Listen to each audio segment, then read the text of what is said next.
My experience with reading and writing growing up was pretty similar, I'd say, to anyone else's.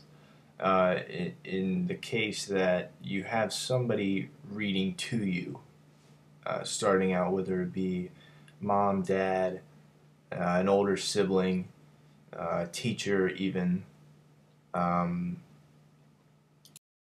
reading to you. And my experience was no different than this. I can remember my mom, in particular, reading to me every night when I was laying in bed. My personal favorites stories were Goodnight Moon, which was a short story about a rabbit laying in bed and saying goodnight to pretty much everything he saw, whether it be his pets or just any inanimate object he really saw around the room.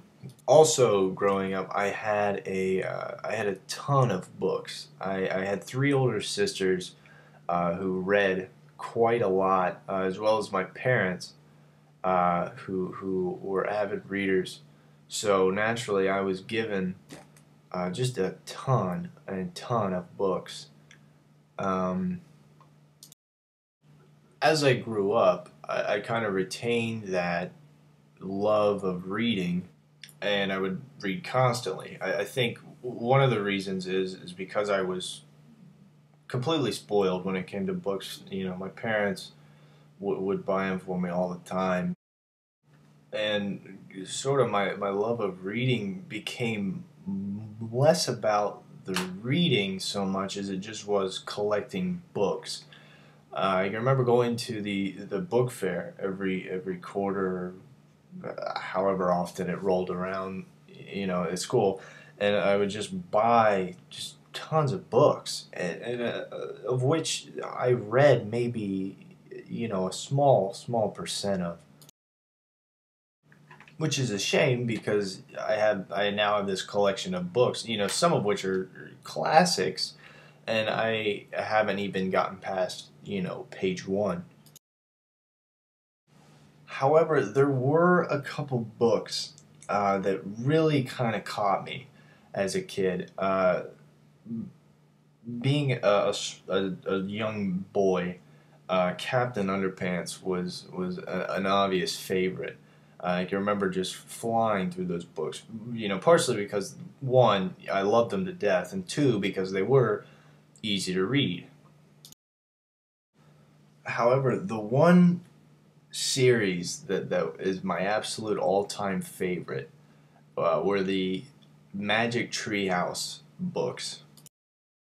And these books in particular, if you're unaware, are these this series of stories in which these two kids, Jack and Annie, their brother and sister, they're in the woods one day and they find this treehouse that has all these books in it from different times, written about different time periods, and it turns out this treehouse is actually a time machine. And I think the reason I liked him so much was because I've always had a love of kind of history.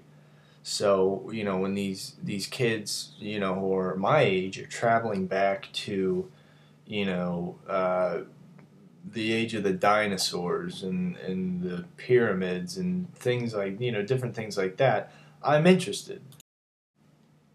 And the sad thing is, somewhere in between getting older and kind of spending a lot of time on the computer, I lost interest in books.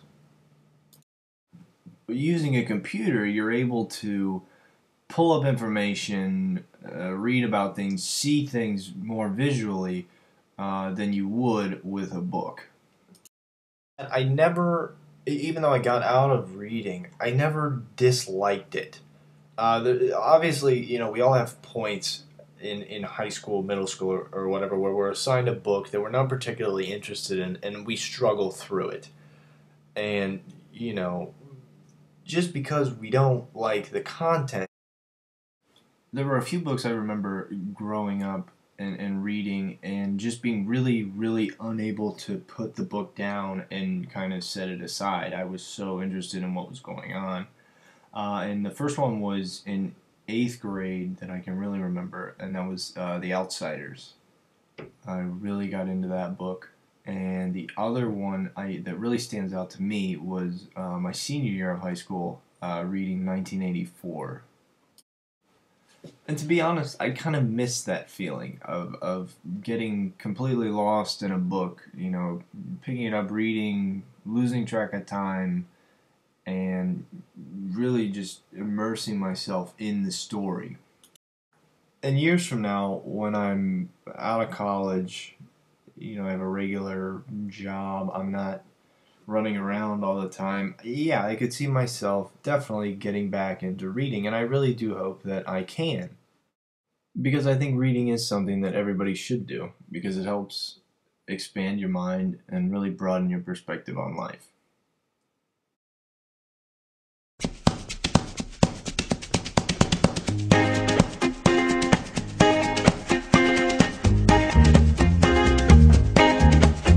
You might